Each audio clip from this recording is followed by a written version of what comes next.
Hi guys, I'm Ed. I'm Harry. Welcome back to day 4 of our Oculus Bonanza. Oculus Week. Oculus Week. So it's Thursday, and today we thought we'd try a game that's not been getting too much of a good rep, which is Adrift. Sandra Bullock Simulator. It's pretty much the film Gravity in a VR experience. I love the film Gravity. I didn't, but we won't go into that now. What did you think of the game?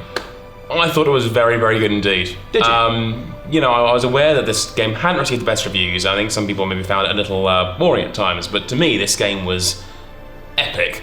I mean, you feel a bit nauseous when you go into it because you're floating around space, but it feels really realistic. I mean, it feels what I would feel like to be in space. It's Absolutely. slow, deliberate movements, and you have to think things through really carefully. You do. I found that it was, like you say, it was very interesting just having that free floating thing and not feeling too nauseous. The one that made me feel really nauseous was rolling forward. And when you're just tumbling, when you're sat still, it's like passing out drunk. You just feel the whole world doing that, and that's very, very unnerving and very scary. I tell you what else is like, after you take the headset off, after playing for a while, you still feel nauseous. Yeah. Because this game the realism makes you feel like you are literally in that suit, and you know, you're looking around, but you're limited by your visor. You feel it. You really do feel it. It's the most I've ever felt whilst being in VR. I think you're right. There is definitely an element of that. Now, I had a real problem with the fact that, so the immersion within the head, within the visor, I kind of lost a bit of that because whenever you move, obviously it's to keep the positional tracking at bay. So if you move forward too much, it adjusts everything like in a very quick split second just to be back so you're in the center of the helmet, as it were.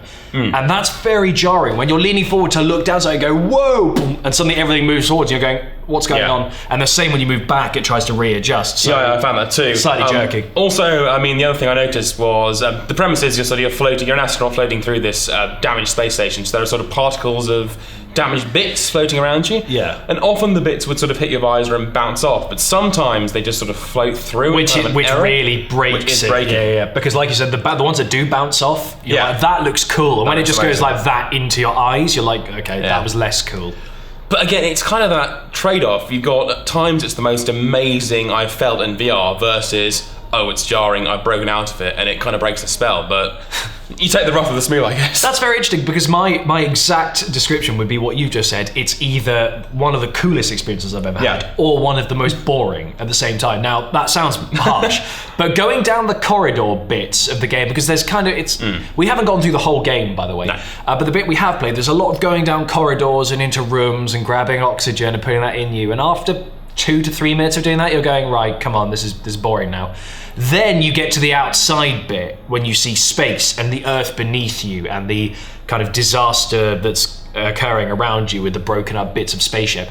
And that bit was genuinely breathtaking. See, I didn't actually find that so much. I found that, you know, to explain the premise, you're searching for these oxygen cans because your oxygen is running out. And the more you move about, the quicker your oxygen gets depleted. So you're searching these oxygen cans and you've got to find them before it runs out, and it gets quite tense, quite claustrophobic. It does, actually, yeah. I wasn't bored. I enjoyed it every minute of it. The dying sequence. Oh my God, it's so harrowing because she suddenly starts batting on the visor, obviously trying to grasp for air, and God, it's so terrifying to watch. That's one bit that makes you go, God. Yeah.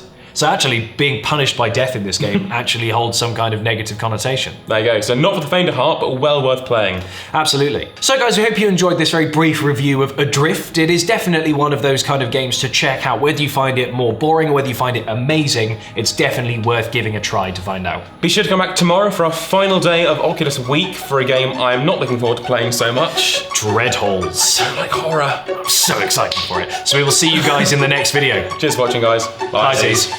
Now, for those of you who don't know VR karts, it's pretty much Mario Kart, Crash Bandicoot karts, Sonic karts, any kart game you can name in VR. And you can grapple onto these grass sections. And tree bits as well. Yeah, just swinging from kind of like